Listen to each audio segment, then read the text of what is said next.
അറ്റ്മോസ്ഫിയറിൽ ഇത്ര ഹൈയിൽ ഇത്ര ഫീറ്റ് ഇത്ര അടി മുകളിൽ പറക്കുന്ന എയ്റോപ്ലെയിനുകൾ, അതായത് 30,000 40,000 50,000 ആ ഒരു റേറ്റിൽ പറക്കുന്ന എയ്റോപ്ലെയിൻസ്, അതിനകത്തെ ആ പ്രഷർ അല്ലെങ്കിൽ അത് ആ കണ്ടീഷനിങ് എങ്ങനെയാണ് മെയിൻറ്റെയിൻ ചെയ്യുന്നത് അറിയാം.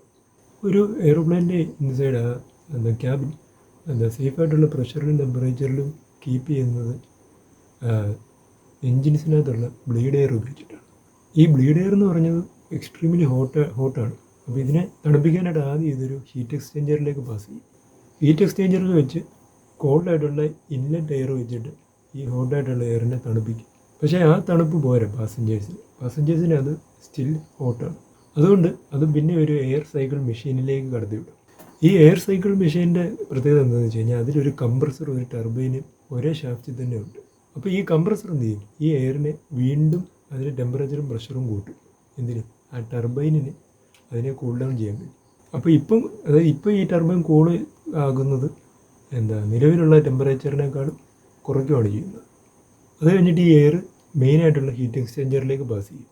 അവിടെ വെച്ച് വീണ്ടും പുറത്തു നിന്നുള്ള എയർ ഈ എയറിനെ പിന്നെയും തണുപ്പിക്കും.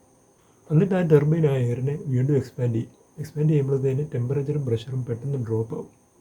അപ്പോൾ ഈ തവണ കൂളായ എയർ എന്ന് പറഞ്ഞു കഴിഞ്ഞാൽ നല്ല തണുപ്പാണ്, എന്ന് പറഞ്ഞാൽ ഫ്രീസിങ് ആയിട്ടുള്ള കോൾഡാണ്.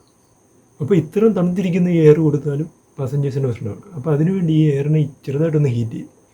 പിന്നെ വാട്ടർ സെപ്പറേറ്റർ ഉപയോഗിച്ചിട്ട് അതിനകത്തുള്ള മോയ്സ്ചർ കണ്ടൻറ്റിനെ സെപ്പറേറ്റ് ചെയ്യും. ഫൈനലി സിസ്റ്റം ക്യാബിൻ എയറുമായിട്ട് ഈ ഡീഹ്യൂമിഡിഫൈഡ് എയറിനെ മിക്സ് ചെയ്യും. എന്നിട്ടും ടെമ്പറേച്ചർ കുറവാണെങ്കിൽ ഫൈനലി ഒന്നുകൂടെ ആ ബ്ലീഡ് എയർ ഉണ്ടല്ലോ, എഞ്ചിനിൽ നിന്നുള്ള ബ്ലീഡ് എയറുമായിട്ട് ഇച്ചിരി മിക്സ് ചെയ്യും.